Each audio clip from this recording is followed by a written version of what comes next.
Welcome to Dodgers Dogs. As part of the Dodgers Daily Network, Casey Porter here. So glad that you decided to tune in. Joined by Coach Barrakoff, who has been working his Traeger. So you're smoking out and having a good time. Nothing better to do than watch Dodgers baseball and smoke out or have cookouts in the summer, huh, Coach? Listen now, I mean, I had the Dodger game on, the U.S. Open on, and then I get home and put the Traeger on, some tri-tip Santa Maria style. When you're a Los Angeles dude, you go Central Coast style. Let's go. Absolutely. That sounds like a lot of fun. Hey, the Dodgers had fun in terms of winning today, are not having fun in terms of losing. I mean, you're not just losing dudes. You're losing, like, Hall of Famer MookieBetts. You're losing one of your aces and YoshinobuYamamoto. Although I'm not as worried about Yamamoto, but, man, the MookieBetts thing, that did not look good at all.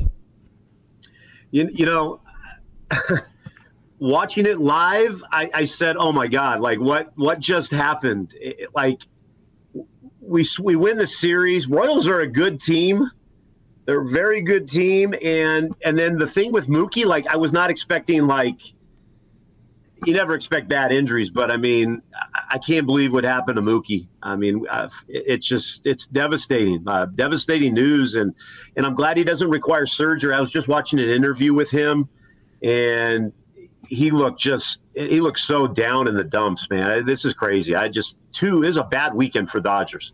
Yeah, I have not. I've been putting the show notes together and been doing the down on the farm stuff. So I have not actually been watching the ticker minute by minute. So have they kind of said, is there broken bones or anything like that? I have not been able to follow enough. So they say fracture in the hand, not season ending. Okay. I just watched him on an interview. He seemed really bummed out, but it's not season ending. And he just said, I need a mental break probably. And hopefully he'll be back. But Miguel Rojas is fighting nagging injury. He cannot be your everyday starting shortstop from June, whatever today is, June 16th, all the way to the end of the season. That just simply cannot happen. It has to be somebody else. That's either Chris Taylor, Kike Hernandez. You could think outside the box and maybe put Gavin Lux back at shortstop.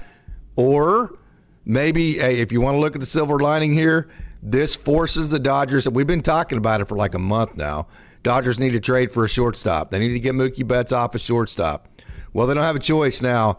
So this may force the hand of the Dodgers to go and be aggressive to go get a shortstop in a trade scenario. Yeah, and I love Mookie at short. I was one of those guys that continued to not buy into this mental fatigue and batting slump, and Mookie is Mookie. But you're right. I mean, now we are going to be forced to do something because you're right. Miggy Rowe is not healthy. Obviously, they didn't trust Gavin Lux. So what do? Do we go down to our system and bring somebody up? I was lucky enough to watch Freeland in Tulsa this week on Friday. Yeah. I mean, I love that guy, but he's not the guy, the next guy. No. The next guy, in my opinion, if you just turned it over to a AAA guy, would be Chris Owings. I don't think you would say, now, I'm not saying he's a long-term answer, but I don't think you just turn it over to a Trey Sweeney or an Alex Freeland. Chris Owings has played some shortstop. He has a ton of major league experience. He's actually been hitting the ball very well here in the last month. So I think if the Dodgers decided to go in their farm system for another shortstop, a different shortstop, I think that's the guy who it would be. Yeah, Dodgers have some questions to answer now. I mean, this is going to be. I mean, we go to Colorado. And it's going to be interesting to see what they do. Bobby Miller gets to start on Wednesday, and I'm intrigued now. Now I'm intrigued. Like, I'm over, like, I can't believe what happened to Mookie. Like, when are we going to get him back? We don't know. I'm really intrigued to see what the next move the Dodgers are going to make. So many times, though, and of course, Coach, it always has to be next man up. No matter, even if it's your biggest superstar, you're just not doing. Now, we all know that it's not next man up. If the next guy was anywhere as close to as good as MookieBetts or better than MookieBetts, he'd already be playing, right? So we know it's not actually next man up. But if you don't take that approach that, guys, there's nothing we can do about this. I mean, the next guy just has to step in, be a professional baseball player, and do the job that we need him to do. So if you want to look at the silver lining, it could be of course, there is no silver lining whenever MookieBetts gets a fracture in his hand. I'm not saying that, but if you could just find one at all, it would be that it's going to force the Dodgers to move him off a shortstop, at least for a while. It's going to force them to reevaluate the shortstop position. And then also, it's going to force people around him. You've had teams like this, Coach, when you lose your leading scorer, everybody else has to step up and become a better offensive player. So there are silver linings to that, kind of the circle the wagons type thing. Yeah, me personally, I like CT3 and Kike and Miggy Rowe. I could see them working that situation. I don't think you lose Mookie. He's a Hall of Famer, one of the best players in baseball, in an immediate attraction at the leadoff spot. What are we going to do now with our leadoff hitter? We're just going to bump everybody up one? I don't know, but I'm okay with Miggy Rowe, Kike, and CT3. I trust in those guys, but I am like very few of people that would say that. And you're right. Next man up. My wife we even said that. She's like, all right, we just got to have somebody else step up now. Like I wish I could be like my wife and be like just so nonchalant about it. But again, it's MookieBetts. He's a Hall of Famer. The dude's a stud. He's Dodger baseball right now. So I'm very curious to see what we're going to do. But you're right. Next man up, and we're the Dodgers. Let's go. Not worried about it from a defensive perspective, because I think there is a scenario where the Dodgers could be every bit as good, if not better, defensively at shortstop. If you combine a Chris Taylor, a Kike Hernandez, a MookieBetts, and by the way, you bring up a good point, Coach. People have been saying, Chris Taylor this, Chris Taylor that, fine. Kike Hernandez this, Kike Hernandez that, fine. This is exactly why you keep those two guys on this roster, right? Okay, again, this is what I've been saying for years with these guys. It's great to have this flexibility with them defensively. That's why you don't bash on CT3 and Kike. They could play all over the field. Most teams would be like, oh, great, we just lost our starting shortstop. Now what are we going to do? But you've got 3 or 4 guys that could play shortstop and play it well. So I like our flexibility. I don't think the Dodgers are going to go out and make this bold move maybe. Yeah. But I like our flexibility, and that's why we have these guys. Don't go out and get a middling veteran to put it at shortstop and bypass Trey Sweeney and Alex Freeland and maybe even a Austin Gauthier who could play a shortstop, that kind of guy. I just hope they don't do that and just go get an average player. You already have a guy in Miggy Rojas who's been a great offensive player and defense. I mean, he's an elite defensive guy. You already have the guys in-house that could give you an average shortstop. Overall, whenever you put CT3, Kike, and Miguel together, offensively and defensively, you could already put together an average shortstop, in my opinion, if not better. If Miguel Rojas is healthy enough to do it, if Kike Hernandez gets hot, if Chris Taylor, he's made swing changes, he's really working on it, trying to get away from the launch angle type stuff. If more, who knows, Coach? Consistent at bats. We know how this goes. Consistent at bats with the adjustments Chris Taylor's trying to make, that might actually make him quite a bit better. So I think the Dodgers have the ability to already be average at shortstop with what they have in-house. So, man, I would hate it if they just went out and got just kind of an average, meddling, middle-of-the-line type veteran. I'm glad you said it, because my initial thought when I saw what happened when Mookie was laying there, I'm like, all right, we're just going to go get this guy that could just fill the hole right now. But then my mind shifted to, man, I've been CT3, Kike, Miggy Rowe. I love those guys. Yeah. And I talk about it social media. I'm always about it on Facebook. I like those guys, and I might be one of the few guys. But, again, you're right. I would rather have those guys than some guy that's not a Dodger player that we just go pick up for a few months. Like, I'm not about that. Let's let CT3 and Kike and Gavin and Miggy Rowe fill that void, and I think we'll be fine. Unless it's a Boba Shed or a Willie Adames or somebody you go, oh, heck yeah, let's go, right? I mean, unless it's somebody like that, I'm for the in-house deal and then try to make your offense better around that. So, hey, Coach, we have just an awesome crowd logging in. I mean, every time I have Coach Barakoff on, it's like the numbers go right. Hey, what does your shirt say, man? I love your shirt there. Go get it out of the ocean. Yeah, baby. Yeah. Yeah. You can even see it. out of Look at the that. ocean. Coach is bringing the A game tonight, baby. I love it, man. I love it. That is fantastic. Okay, I actually didn't know what it said. I wanted to see it, though, with my own eyes. How about that? Hey, Kenny Chung, thank you so much for joining. Nando 390. We have an awesome crowd logging in. Neil before Zod, Cobra Commander, Chris Kawamoto, One Eye Dragon, Johnny Owen, Roy Estrada, Dodger Blue 82. What a great crowd. Michael Creo, good evening.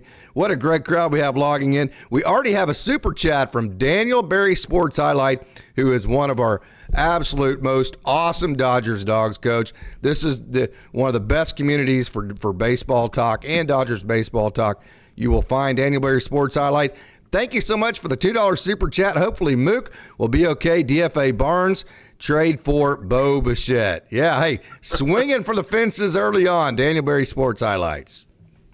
Daniel, am I the only guy that's an Austin Barnes fan? I don't know, man. Like, I love this dude as our backup catcher. I love his approach.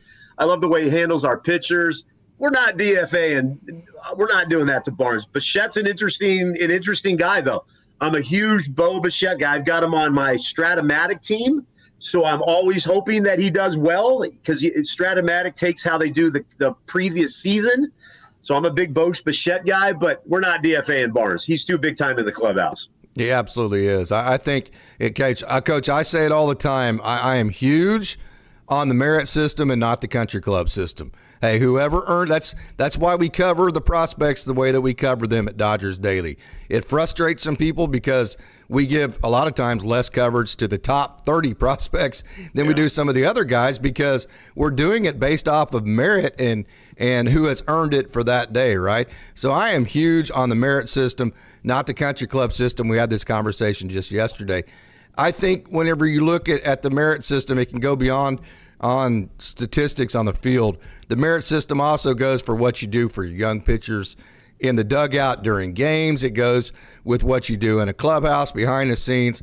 There is no other backup catcher that could be more valuable to this Dodgers club than Austin Barnes could. I am totally off I get it. He's not a great performer on the field. I understand all that. But I also have been in the coaching industry for 30 years, and I've been a part of a million different teams in a million different sports, and I know for a fact I would want Austin Barnes as my teammate on this team. Yeah, don't forget the guy that was behind the plate when we won the World Series a couple of years ago. And had to be because Will Smith was struggling in several different ways. He bailed us out in a lot of ways, Coach. I love Dodger fans because we're so, success immediate based with Dodger fans, and I like that about it, but there's no way I'm getting rid of Barnes, not as a backup catcher. I'll tell you, I watched on Friday, I finally got to see Dalton Rushing in person and DiegoCartaya. I love both of those guys, but Rushing, there's something about that dude. I cannot wait for a couple more years for him to come up. But right now, Will Smith and Barnes are a great combo. Barnes plays, once or twice a week? So we're okay with Barnes. There's no reason to DFA Barnes because then who are we going to bring up? I like Barnes as our backup. I said the only scenario I would be okay with Barnes not being the backup catcher is if it's Hunter Fiducia. That's the only situation to where I'm okay with that. Hunter Fiducia, he's hitting almost 300 again. Been a total grinder. He's done everything that's asked of him. He's been bypassed for guys like Austin Wynns. Never bitched, never moaned about it. Just continued to control what he can control. So that's the only scenario that I would be in favor of that. Hey, Kenny Chung has a great point, Coach. It's going to be really hard to trade right now because the Dodgers have no leverage. Another club's going to go, okay, it's like whenever you go in and buy a car and your car's not running, or like whenever you go in to apply for a job and you don't have a job, you have no leverage, right? I mean, so the Dodgers have no leverage in this situation because another team's going to go, well, we know you want our shortstop because you don't have one. So, hey, yeah, we want Dalton Rushing, DiegoCartaya, JosueDePaula. We want Alex Freeland, Justin Robles, and the Dodgers are going to go, what? They're going to go, yeah, if you want our shortstop, that's what it's going to take right now because you're desperate. But the Dodgers won't do that. Yeah, that's a great point. Who's going to want to trade with the Dodgers right now? Unless we're going to give up something spectacular for somebody because people are very smart in this industry. Like if the Dodgers are desperate, they're going to go for a desperate trade and give away some guys. And I just don't see that. That's why I go back to the point. We have CT3, we have Miggy Rowe, we have TK, we have Gavin that can slide over. We're okay. We don't need to go get something crazy right now. We don't need to give up a ton to fill that void where Mookie is right now. We just don't need to do that. There is absolutely zero precedent ever for this front office right now that they do anything out of desperation. Nothing is out of desperation. Yep. They have a plan A, they have a plan B, and they have a plan C, and then they have a plan D through Z. And then one of them eventually is the one that they stick with. They don't do anything out of desperation. They will put all their pieces on the table. What they'll do, Coach, I mean, you've done this a million different times whenever you have scenarios that you got to talk about. You put all the scenarios out there. You get all of your coaches in the same room, in this case, the front office, Dave Roberts, all the brain trust of the Dodgers, and you say, here's the problem. I want everybody to give me your solution. And then everybody sits around and gives their honest opinions on what the solutions are. And then eventually it morphs into a little bit of his, a little bit of theirs. And then you have about 8 different people that you kind of morph a little bit of everybody's, and you come up with the best plan. That's exactly what the Dodgers are getting ready to do. Yeah, I mean, you don't plan for Mookie to get hit by a pitch up. You just don't plan for that. But it's not like the Dodgers are going to go run back into Dave Roberts' office tonight and start freaking out like we've got to do all these crazy things. You're exactly right. Our farm system is solid. We have great utility players that can play a lot of positions. We're better than most teams. We're 8 games up in the division right now. I don't see the Dodgers like going crazy and saying we've got to go do something out of this world. I shouldn't say we because I'm not on the team, but the Dodgers are going to be fine, and I am not the guy that's going to freak out about this because, again, I've said it multiple times. I love CT3, I love Kike, and I love Miggy Rowe. I think we're going to be okay. How many Dodgers fans said today for the first time in 2024, hey, thank God we have Chris Taylor on this team? Me? I don't know. That's kind of funny to think about. Hey, we have a great crowd logging in already, Coach. We're already over 100, which is just simply fantastic. Cobra Commander says, what do we know about Yamamoto? Not too serious. 15-day IL, and I think that's a situation to where, he's used to a 6-man rotation in the past. He's kind of had one this year, but let me explain what this guy's gone through. He's had to move to America. He's had more pressure on him maybe even than Shohei Ohtani because his name's not Shohei Ohtani. And he signed the largest contract in the history of pitchers. And so then he had to move to America. He had to deal with all those expectations. Then they had to go to Korea. He had to deal with an Asian crowd, all of that circus. Then they had to come back to America. Then, you had the New York Yankees series where that was all the big deal. The guy's tired. I mean, his body, I know these guys are the greatest athletes, are in the greatest shape of anybody in the world. But, hey, if his arm's a little bit tired, typically speaking, when you get tightness in a tricep or a bicep, it's muscle tightness. It's not like a ligament or a joint, something like that, which is a real problem. Usually that tightness is due to fatigue, and if he's fatigued, this is the perfect time to give him a 15-day IL stint for the simple fact that Bobby Miller's getting incorporated back. Kyle Hurt is back and throwing at the AAA level. You're already going to need to be creative in figuring out how you're going to incorporate all these guys in. Yamamoto could use this rest. So that part of it, the Yamamoto situation, I'm not worried whatsoever. I think that's a situation that in a lot of ways will be advantageous for the Dodgers. I'm glad you say that because you helped me the other night when I was texting with you about this whole situation. You made me calm down a little bit because the fan in me was like, oh my gosh, here we go. We got this, because we forget that he's very young. And we forget that. But you made some great points about all the stress, and maybe this is great. This 15-day IL will be great for him. I'm not worried anymore until, obviously we don't get all the inside information about what's going on, but your points are outstanding and point like right on the money, like about what might be going on with him. And you're right. The Yankees series, his velocity uptick was up big time. So, yeah, maybe fatigue is what we're talking about. He is still young, and I hope you are right on the money on this stuff. I'm trusting you, Casey. I just think the tightness is cramps, and cramps comes from fatigue. You know what I mean? And fatigue comes from the insane pressure that he's had on him since he signed. Hey, it's a lot of fun to be a Dodger. We know that, man. I mean, they're the greatest fans in the world. You're playing on the biggest stage, but it's also a lot of pressure. That can absolutely wear you down to an extent.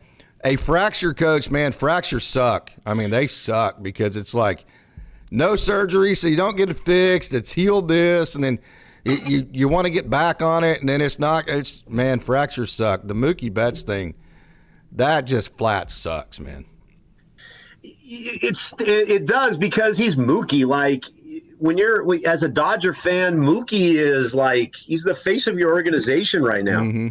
He's one of the top couple players in baseball. I mean, Baseball America came out, and what is he, like top 5 players in all of baseball? They named him as, and it's every day. You know, Mookie's going to lead off, and you know Mookie's hitting over 300. And I know he's slumping right now, but I'd rather have a slumping Mookie than anybody else. So it does suck. It's going to be weird not having Mookie in the lineup and seeing that name in there. But I don't know. Hopefully he gets some rest and get this thing back and healthy, and we get ready to go. I wonder what the time frame is going to be with him and when he's going to come back.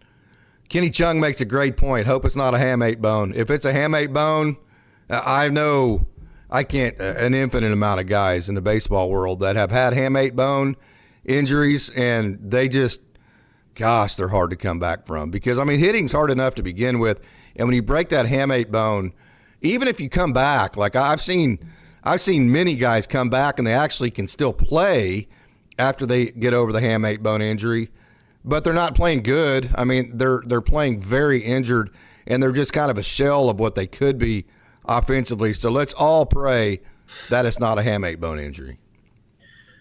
Man, I have a master's degree. I don't know what a hamate bone is, but I don't like the sound of it. But like, it was at least not on its throwing hand, and I know it's his let's just hope the best. My mom texted me and said, "Let's pray for Mookie." So Send out those prayers because we need Mookie back.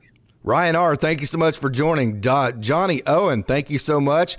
Hey, they both are in the boat of, hey, let's go get a real shortstop right now. I know Dodgers fans, that's been a big contention with them. That's another one of the silver linings, is it might force the Dodgers' hand to go out and get a shortstop that is outside of the organization. That's actually a point of concern for me. Excitement for fans because they're like, oh, now we're going to get Bo Bichette. Oh, now we're going to get Willie Adames. And I'm more like, oh, now they're going to go get Patrick Johnson, where the Dodgers fans go, who?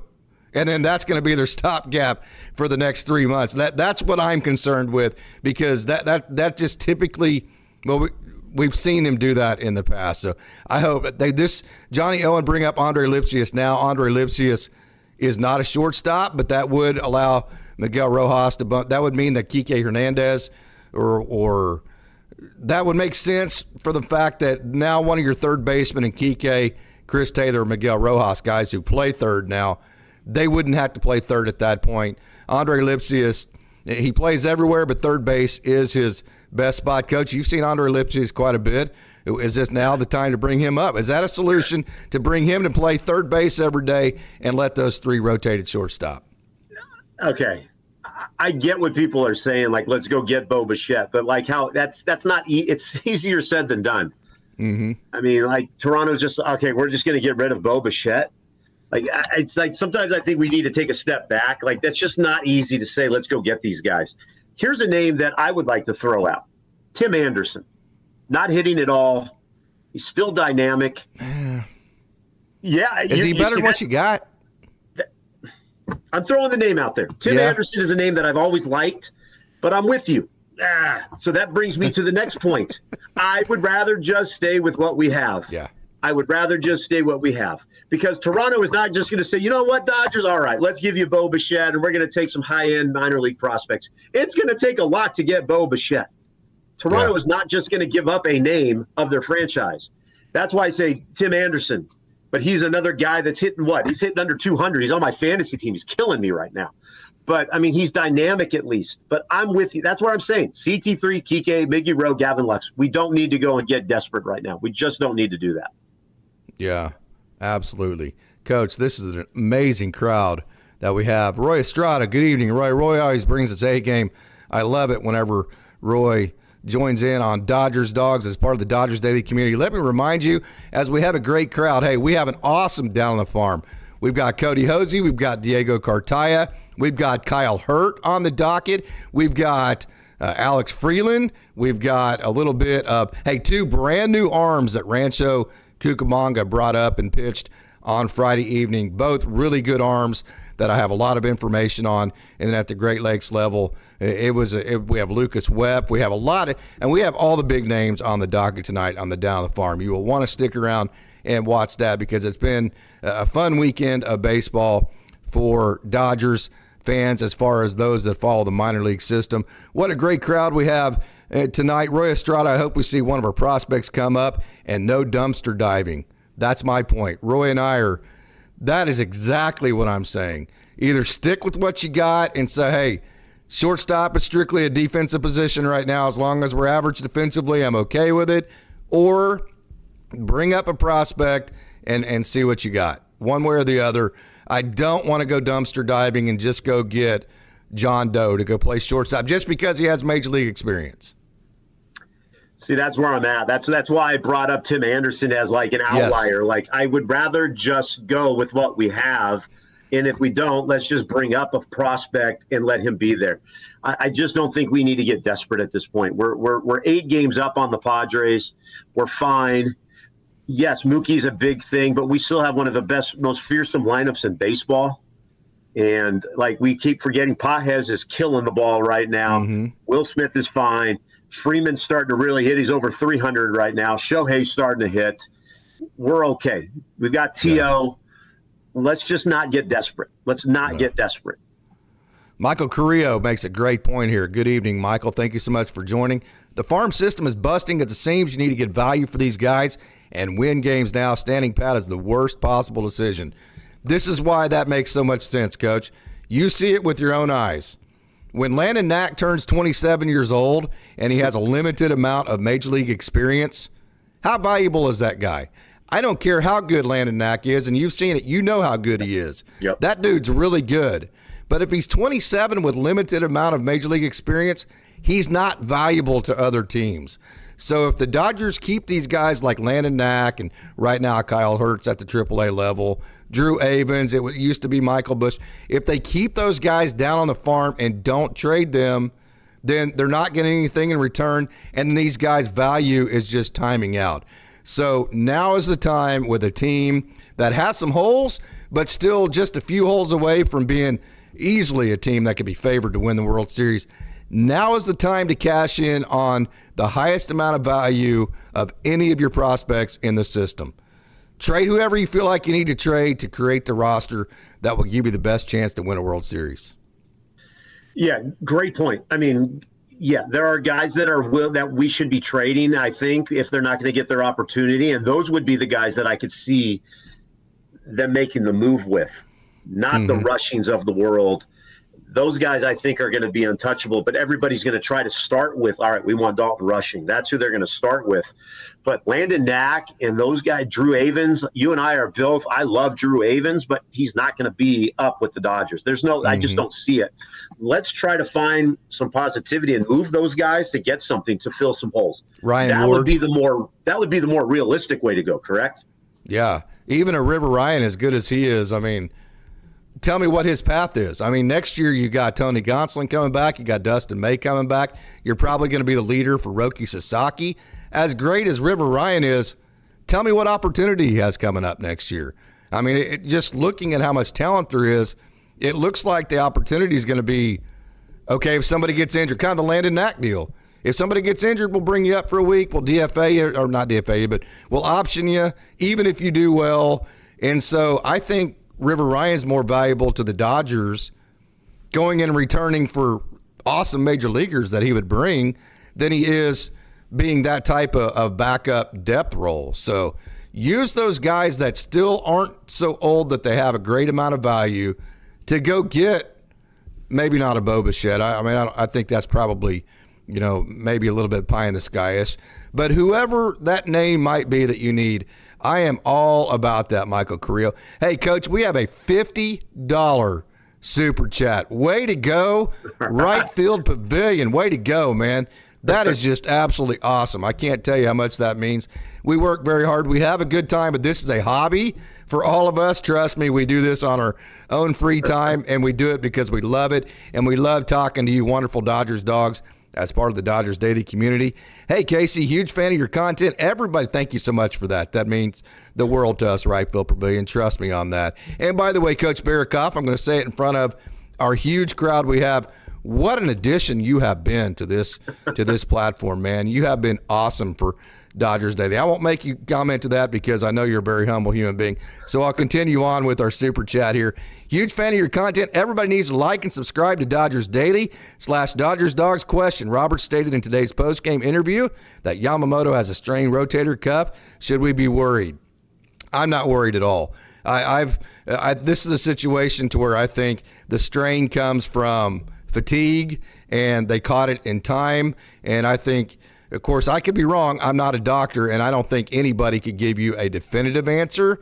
But I think in a lot of ways, I said this a minute ago, I think in a lot of ways, Yamamoto almost needed 2 weeks off, and not because he's not in shape or that he's not capable of doing it, just because of the hell that he's been through since he signed with the Dodgers. And I mean that in a good way. I mean, he signed this huge contract, all the big expectations. He had to go to Korea. He's had to do all this. And I just think a 2 week off, maybe even if it's 3 weeks, and then that also allows you to incorporate back a Bobby Miller, maybe even a Landon Knack. River Ryan's back throwing. It gets Kyle Hurt back on the 26-man roster. That kind of thing. I honestly think all that kind of stuff is good. Yeah, I'll tell you, I'm really excited to watch Bobby Miller. Bummer that he has to go in Colorado, which is, no one looks good in Colorado. But I'm excited that Bobby Miller is back. I love Bobby Miller, huge Bobby Miller fan. I'm trying to get my wife to somehow find that bobblehead for me when he has his bobblehead night. But I'm excited to watch Bobby Miller. It's going to be interesting to see what the Dodgers do with their rotation. But yeah, I'm with you. You've calmed me down. I think we're going to be okay. I think fatigue is what's going on, but I'm excited for Bobby Miller to come back, and I know a lot of Dodger fans are, to see what he's going to bring to us. I've strained my rotator cuff and I've torn my rotator cuff both. One didn't have surgery, one did, and so I have a little bit of experience with this, and I can tell you that the strain was a couple weeks rest, and I was fine. And I can tell you I was nowhere near the athlete that YoshinobuYamamoto is, or in his kind of shape. So I that's where I'm at. I could be wrong. I'm not a doctor. That's just from my experience in the game dealing with these types of situations. That's the experiences I've had. But again, take that for what it's worth. I'm just a blowhard behind a microphone. That's just sitting here talking to a bunch of wonderful Dodgers fans, right? So that's just kind of where I'm coming at it for now. So, hey, what a great crowd we have logging in. This is so awesome. Hey, the Havoc, thank you so much for joining. Wouldn't be surprised. Let's see. Okay, well, that's not actually a comment. I think that's a response to somebody else. Cobra Commander, maybe they shouldn't have let him throw over 100 pitches. I thought they were going to baby him a little bit more. Do you think the Dodgers have thrown him a little bit too much? Well, it's funny, in today's day and age, 100 pitches seems like a ton, but 20 years ago, 130 was okay. So I don't know. I don't have any response to that. I think the Dodgers are very smart in who they throw and what they throw in terms of pitching wise. So I don't think that has any play in it. No. Yeah. What would be your trade package for Bo Bichette, Coach? What would you be willing to give up? That's an incredible. I wish I was the guy making that decision. I'd be making a lot more money, and I probably wouldn't be on this podcast with you, Casey. But I'm not giving up rushing. I'm just saying that right now. I'm not giving up rushing. I don't know what the Dodgers. What would Toronto want? Toronto would want arms, right? A lot. Too much, probably. Vargas, Lux, rushing would probably be thrown in there. I'm not willing to do that right now. I'm just not. Yeah. How about On a high note, let's move on to today's game. How about Tyler Glasnow, Coach? Woo. Tyler Glasnow was just totally dominant. And by the way, Kansas City's a good offense. As far as the American League goes, Kansas City is third in the American League in runs scored. They are fourth in the American League in batting average. They're fifth in on-base percentage and sixth in slugging and also sixth in OPS. So it's not, I mean, I know you say, well, it's Kansas City. Hey, this is actually a good Kansas City offensive team. And for Tyler Glasnow to blow through them like he did, I mean, that was just a pretty incredible performance by him. This was Tyler Glasnow's seventh start this year where he's allowed 0 or 1 runs. Glasnow is amazing. Yeah, what a guy to win a series with. I mean, with all the problems that we think we're having after Blake Treinen's bad inning and Glasnow comes in, and Kansas City is really good. I've got a guy in my office at Oklahoma City, Nate, who's a diehard Kansas City fan. So I've been kind of following them a little bit. I think, one, they've got Bobby Witt, who's one of the most exciting players in all of baseball. Their starting rotation's been pretty good. The only weakness they have is a bullpen. And to win the series against them, I was super, super fired up because they are not Kansas City of last year or the last couple of years. This is a very good team that could be a very good wild card option in the American League. So to win this series, I was very fired up about this. Absolutely. He was very four-seam curveball heavy, which are definitely his best 2 pitches. And by the way, when he's landing his curveball over 50% of the time, which he was doing today, it had a 53% whiff rate. Only 3 curveballs out of the 27 he threw, Coach, were put in play. How about that? I mean, when you have a curveball, and then his fastball, Coach, his fastball was like 96, and the spin rate, the backspin on it, why is that a big deal? Because, yeah, velo's great, but if you don't have backspin on it, then it actually slows down quite a bit as it gets to home plate. So it may register 98. Brusdar Gratterall's that guy. He didn't have great spin rate or great extension. And so the ball's actually decelerating faster than a lot of other guys that can throw it 100 miles an hour. But with Glasnow, he gets the backspin over 2,600, which is elite. Then he has elite extension, which means he's like 7 foot down the mound. And so it's like he's handing the ball off to the catcher. It has backspin, and it's going 98 miles an hour. And he has a curveball that he's landing 53% of the time that is only put in play 3 times. I mean, gosh, that guy's awesome. Yeah, talk about a guy when things aren't going right and you can win a series when you got Glasnow coming in. Like, that was incredible. Yeah. What a performance. And it was, I'm watching the U.S. Open and the Dodger game at the same time, and I keep watching Glasnow pitch, and then DeChambeau's making all these great putts and things, but it's like I couldn't take my eyes off Glasnow today. And he's shown why he's going to be a Cy Young favorite, and he showed it today in a game we had to win especially after the Mookie thing. Like, we needed to win this game, and Glasnow was great today. What a performance. Yeah, he had One-Eyed Dragon says he also has hair game too. Hey, and with Yamamoto going down for however long it's going to be, it's 15-day IL stint at this point, that puts an even bigger premium on making sure that, of course, we've seen the injured past with Tyler Glasnow. It was basically down to just one injury that caused it. I get all that. But, boy, this puts a premium at making sure that you do baby Tyler Glasnow now and make sure the Dodgers cannot afford Tyler Glasnow to go on any kind of IL stint at this point. They got to do what they have to make sure that doesn't happen. No, and I think we're also losing the fact the IL also.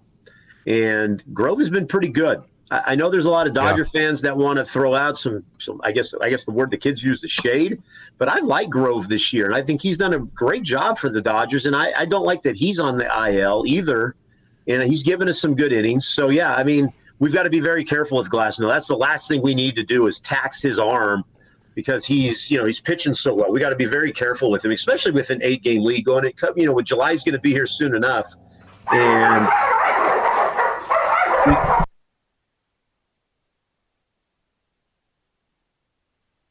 I think those dogs agreed with me.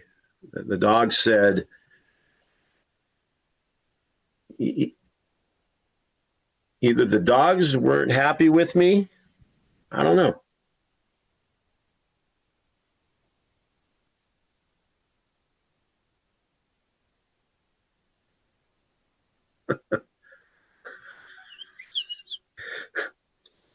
Sorry about that. I had a little bit of emergency happen right there. So I think we got to figure it out now. I apologize. The dogs were not happy with my comments. I'm sorry. Sorry about that, Coach. Yeah, but we go ahead and finish what you were saying there. I don't even know what. The dogs threw me completely off track. Let's be careful with Glass now. I think the Dodgers I think your dogs wanted them to pitch him more. I'm Absolutely. sorry.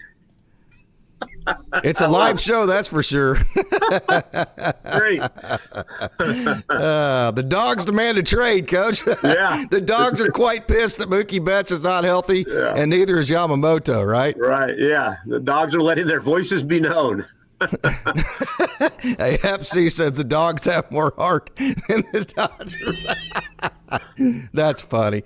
Very funny. Hey, sometimes whenever things are like that, you got to be able to find humor in things, right? And oh, by the way, Tyler Glass now threw 15 sliders. The highest X's velo on a slider was 82.5. So his slider was an awesome pitch too.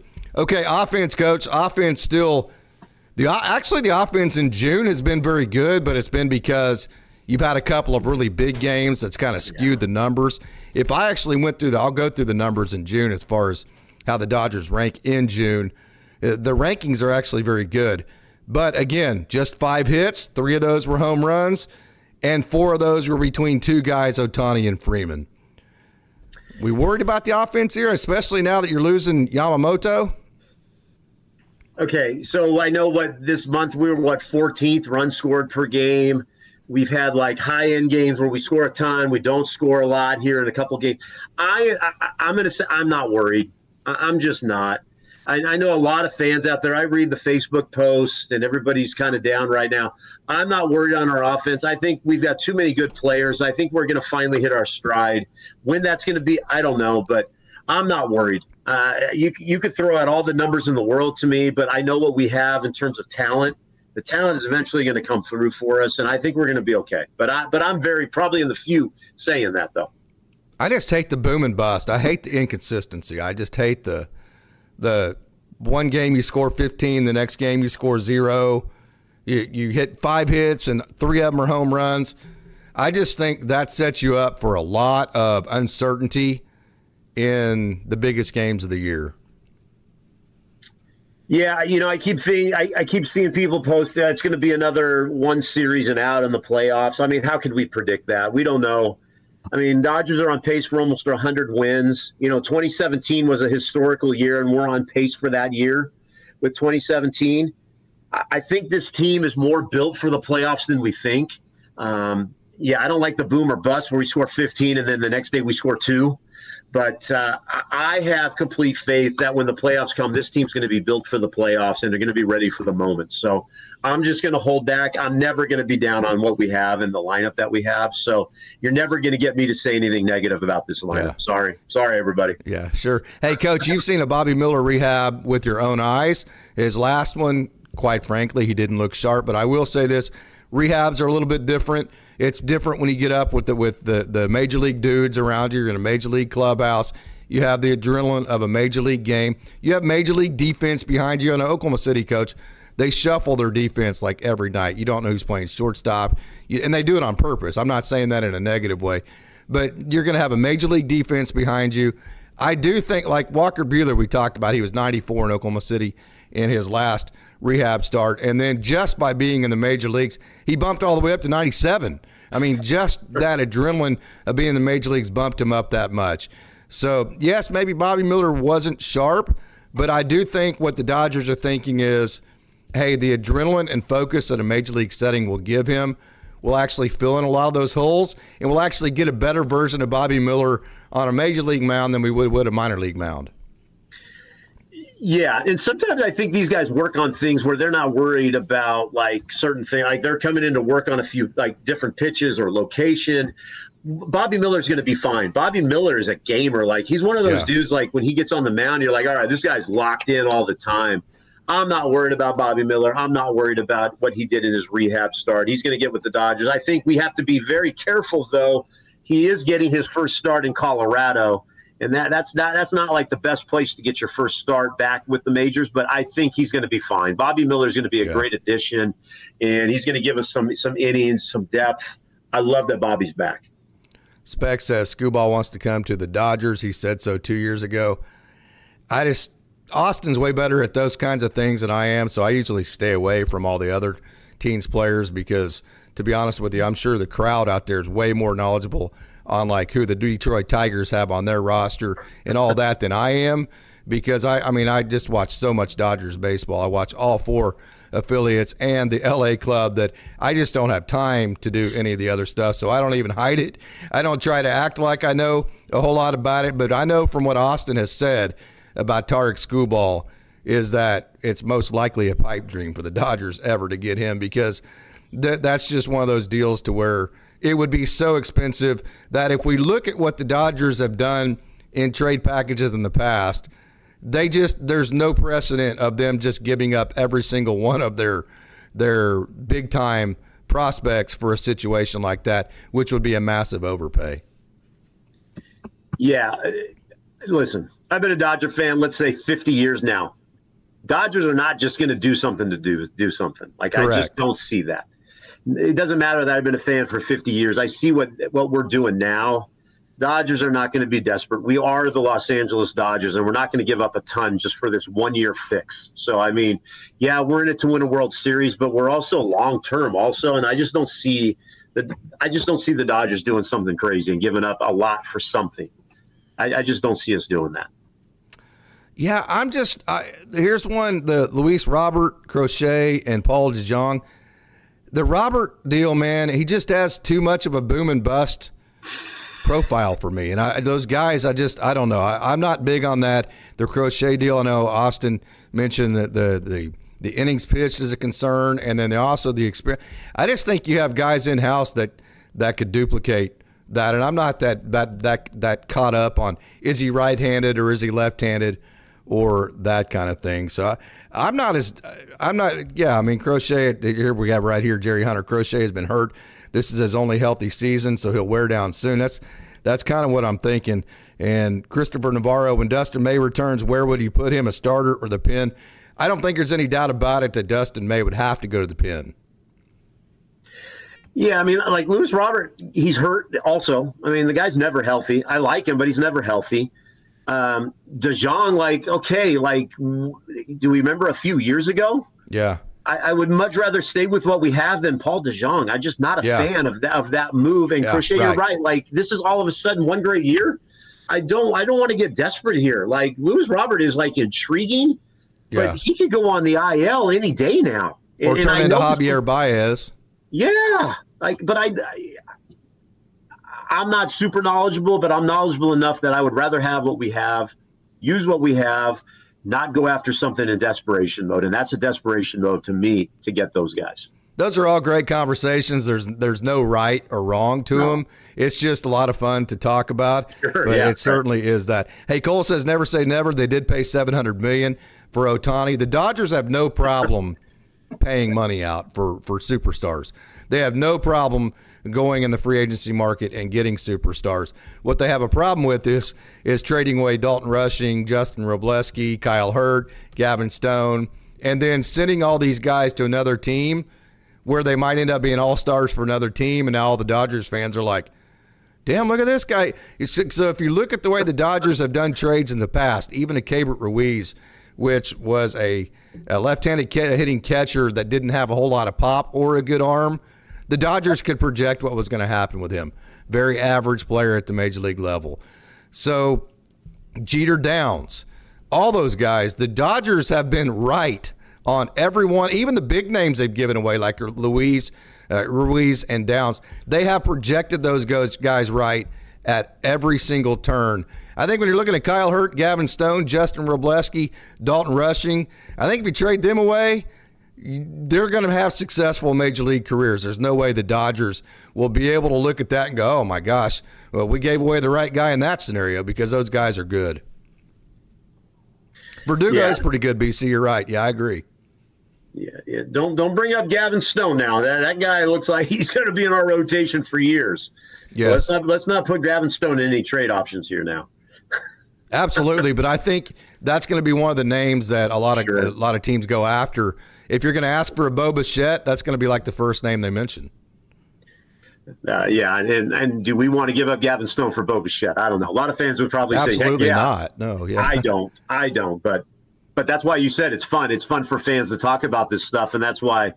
I mean, yeah. But let's not. I don't want to give up Gavin Stone. Yeah, Yordan Alvarez, I think, is one that you could say the Dodgers ended up with some egg on their face. But I will say Verdugo got Mookie. The Verdugo deal, he was very good, and I got to see Verdugo a lot at Oklahoma City. And I can tell you, he grew up in the 2 or 3 years he was with Oklahoma City.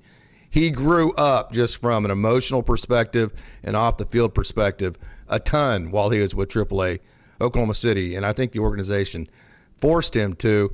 But you got MookieBetts in return in that trade scenario, so you definitely didn't lose on that one. BC says, I missed 2021 when the team went for it with Scherzer and Turner. Yeah, I think they're going to go for it again, man. I mean, I don't think there's anything that tells you that they're not trying to go for it at this point. I mean, in the offseason, they got Glass now, Yamamoto, they got Ohtani. I mean, they went and got every single person they feasibly could have gotten in the offseason. So I think Dodgers fans should be looking at this like the front office is proving to you that they are going to do everything, like you say, Coach, that actually makes sense, that they can to get the best roster they can on there. Yeah. I mean, let's just take a step back. The Mookie thing just happened. Let's let our Dodgers make these great decisions. You know they're going to make. And I'm excited to see what's the next steps and who they put in these positions and see what they do. But yeah, the Dodgers are going for it. They've spent enough money. They want to win a World Series, and but that's every year. But something about this year seems different in terms of their mindset. So I'm excited to see what the next steps are. But man, let's take a step back. The Mookie thing just happened, and let's see what their next steps are going to be. Absolutely, Coach. Hey, we're just about ready to get to our Down on the Farm segment.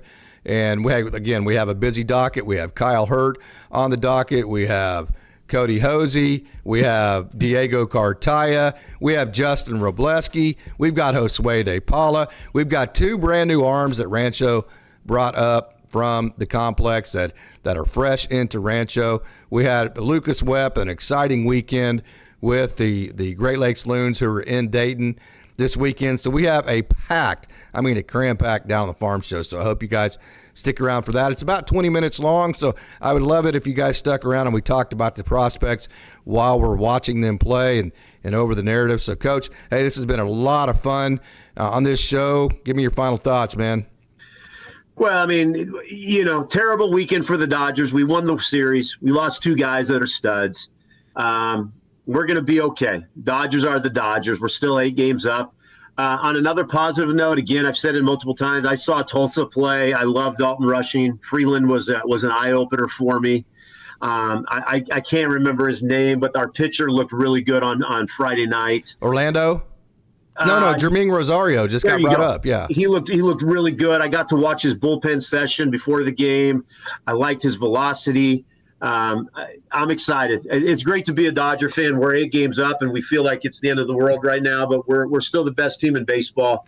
And again, thanks everybody for joining us. I'm having a blast. Casey, you're awesome, and let's go Dodgers. Let's go beat How about Colorado. them Dodgers dogs, like the Dodgers dogs that we've been talking to on the show the whole night, and the Dodgers dogs that just got a big fight behind me, right? How about all of them, huh? Well, listen, we have a dog named MookieBetts in this house, so my wife and daughter they're bummed out right now. So let's go. Mookie's going to be okay. I feel it. Let's go.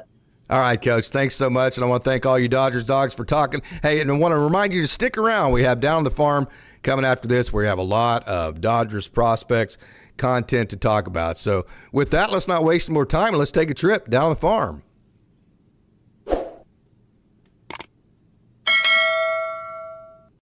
Going to start our Down on the Farm segment as we do each and every time at the single A level with Rancho Cucamonga. And hey, we have an exciting show here for Rancho because we have a couple of new arms that we have never talked about. A couple of guys that just made it up from the complex to Rancho. This is Christian Zazueta.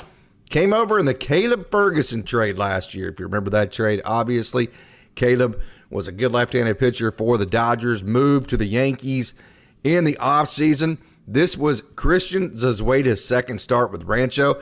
I had never seen him pitch with my own eyes, so I messaged some people within the program, or within the organization, I should say, and they were kind enough to give me some feedback on him. So per my source, fastball, changeup, slider, commands the game very well. Low 90s fastball. There's that good slider that he throws as well. His sliders are a thing that are in progress. There's that good fastball that has good carry and good ride to it.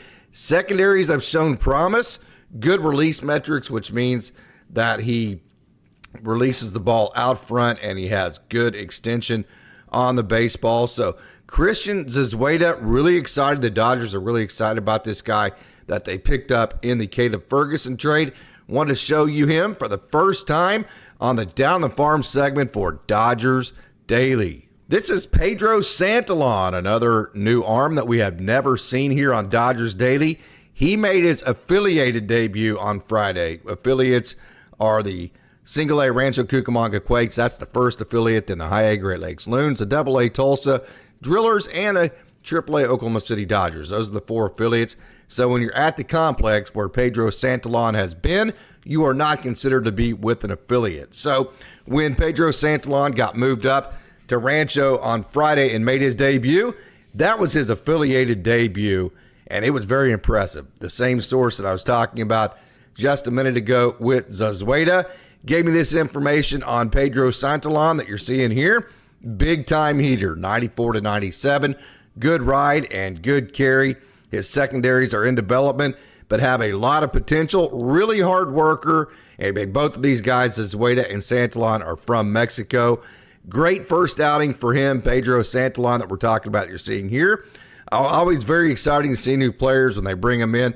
We talked about with Rancho, hey, excited about the draft because they're ready for that new crop of players that you bring in. Another way you can do that is bring up a whole bunch of players that have been in the complex as well. The Rancho Cucamonga Quakes have done that. They have gotten Pedro Santillan and also Christian Zizzueta. So there is a good look at two new really good arms in the system. Had some questions about JosueDePaula as of late, and hey, there he is hitting a home run. And I'll tell you what, if you throw that ball down and in the way that lefties have that slight uppercut, the way they can drop that head and the barrel of the bat down on the baseball, going down and in on a left-handed hitter, not a great idea, especially when that left-handed hitter, his name is JosueDePaula, who is as talented as he is. That is home run number 6 for DePaula. So, hey, great to see him have some power. It's been a little bit of a struggle so far in June, but when you have guys that are as talented as JosueDePaula, sometimes just a minor spark can turn into a gigantic explosion. Anything can get them going. And boy, look at him go down and get that low and inside pitch.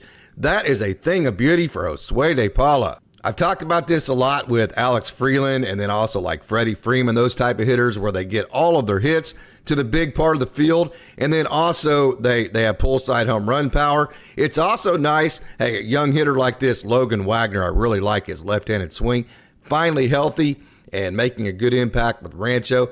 I like the fact that he really concentrates on using the big part of the field, both left-handed that you saw and right-handed for Logan Wagner. The home run you saw to dead center was home run number 4 for him. This is double number 7.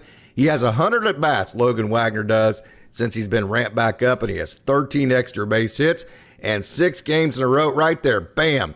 Middle of the field, big part of the field. See all that space from left center to right center? Only one guy basically has that whole area to cover. Of course, you do have your left and right fielders, but that is the biggest part of the field. That's where all your hits are at.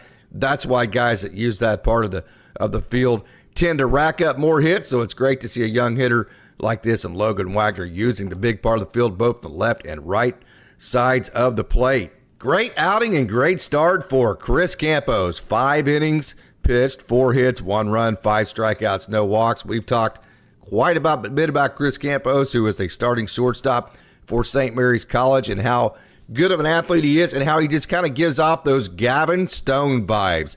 Just the way that he's a great athlete. You know, Gavin Stone played a million different sports in high school.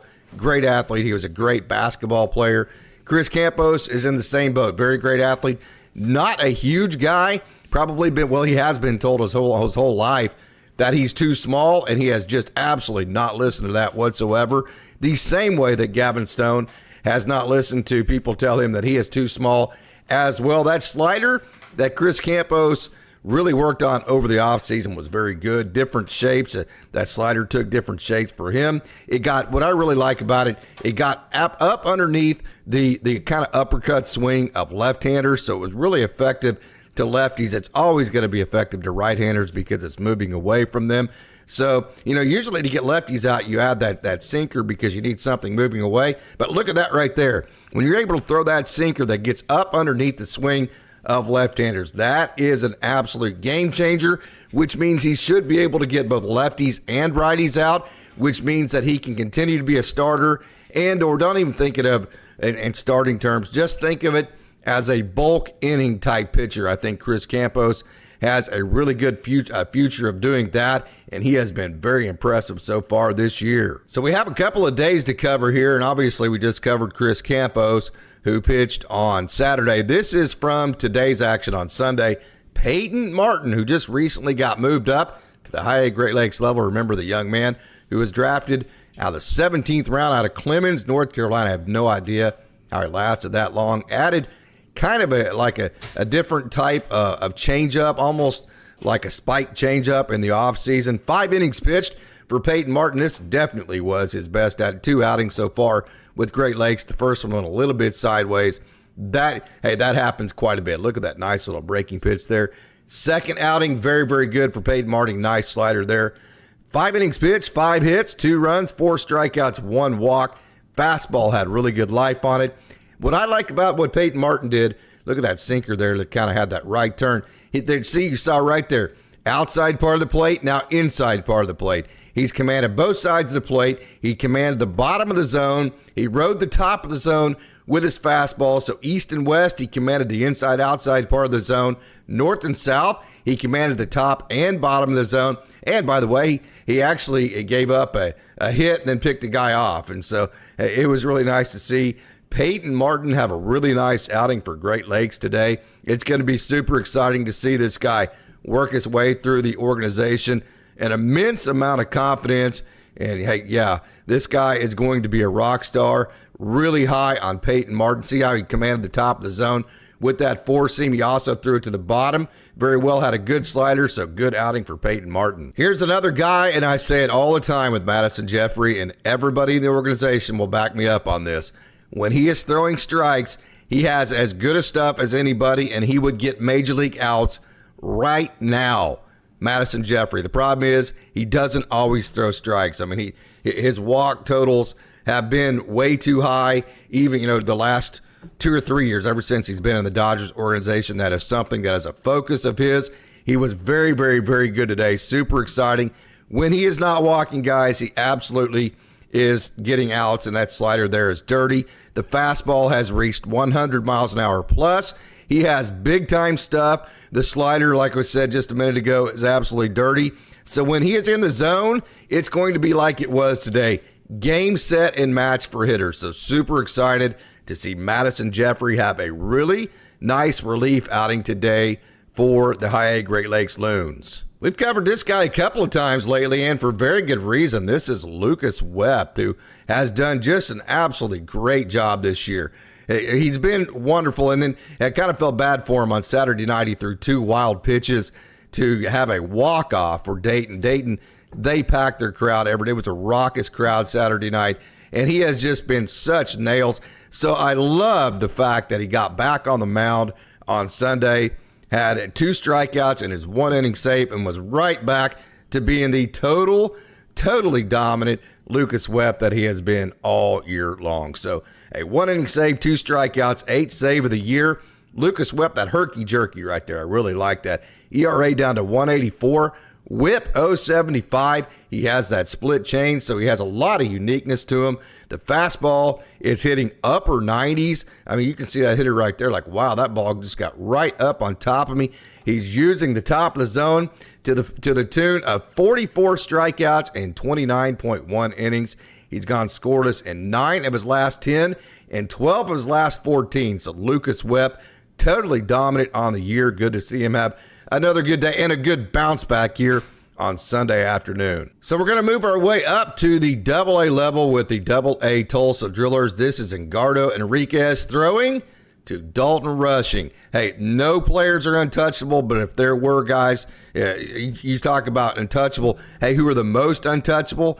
I think the battery you're looking at here, in my opinion, are the two most untouchable prospects in the Dodgers system. Edgardo Enriquez, 3 out of the first 4 pitches that he threw were 100 miles an hour plus. That came from the wonderful play-by-play voice for the Tulsa Drillers, Dennis Higgins. And then the slider, the last slider to get the last out, was just absolutely sick. Watch this last pitch here in just a minute to finish the inning.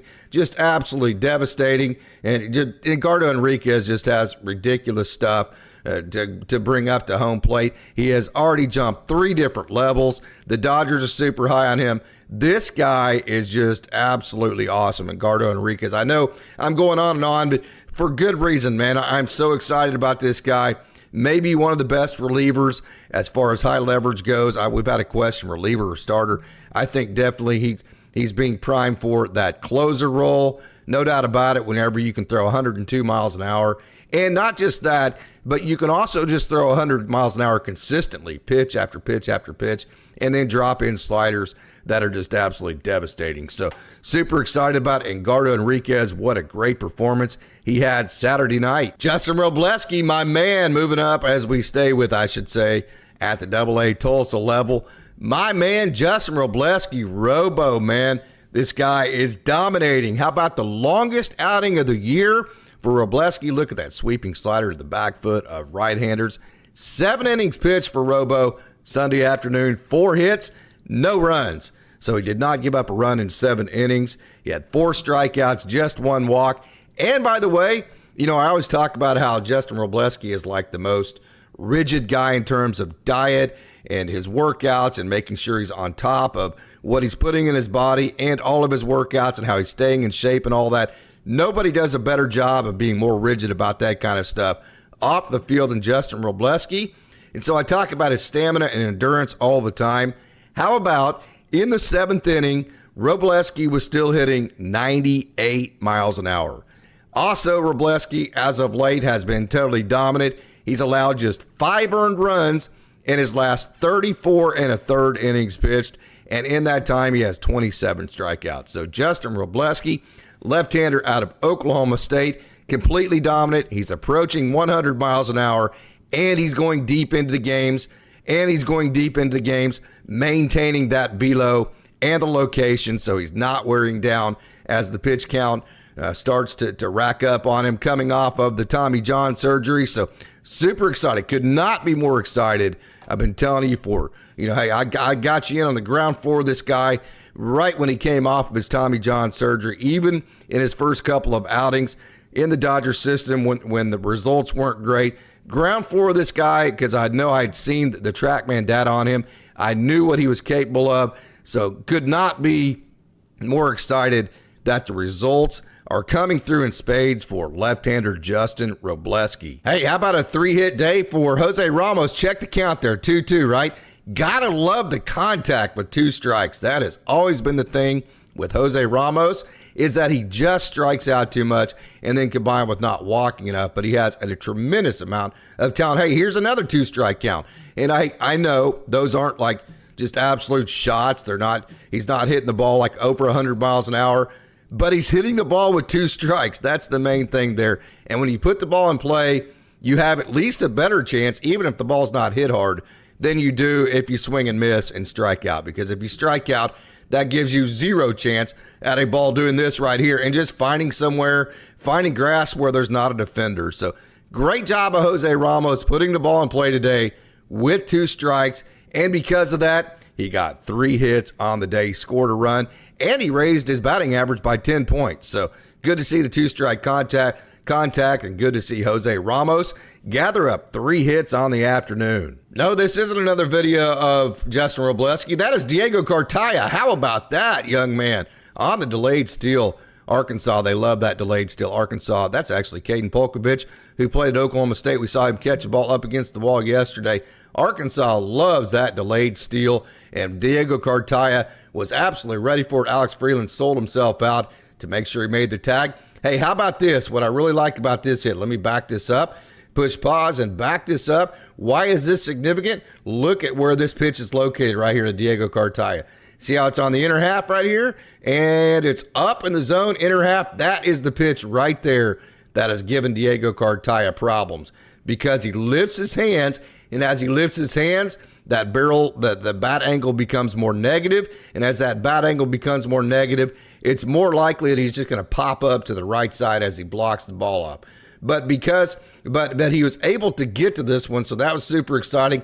This high and inside pitch and actually turn on it down the left field line. If he can get to this pitch and start turning on the ball to left field on the inside part of the plate, that will be a game changer for DiegoCartaya. So, hey, DiegoCartaya, this is how he can influence a game. Right there, he pulled another ball as well. That's good to see. He threw a runner out, had 2 hits, so a great day for DiegoCartaya, and that is absolutely great to see. Ronan Kopp was back at it today, and I'll tell you what, just watching him pitch, he just got ramped up just a little bit ago. Just watching him today, it looked like he was just more settled in, less jittery, just kind of more in a groove. You could see that as the innings rack up, as the pitches rack up, he just looks more confident and more comfortable. Now, that is just one man's opinion, my opinion, but I felt like today, right there, you can see he released the ball with a lot of conviction. He felt like, to me, it looked like he felt like when it came out of his hand, he had confidence with it, where it was going, and what it was going to do after he released it. And because of that, he was very, very, very impressive. So just me, I think he looked more confident than he has. Hey, how about this? Ronan Kopp has gone scoreless in 6 of his last 7 outings, and he has 6 strikeouts in his 3 innings pitched this month. So very small sample size because he just got ramped back up. But so far, so good for Ronan Kopp. Moving now to the AAA level, you are looking at the big Hurt right there, Kyle Hurt.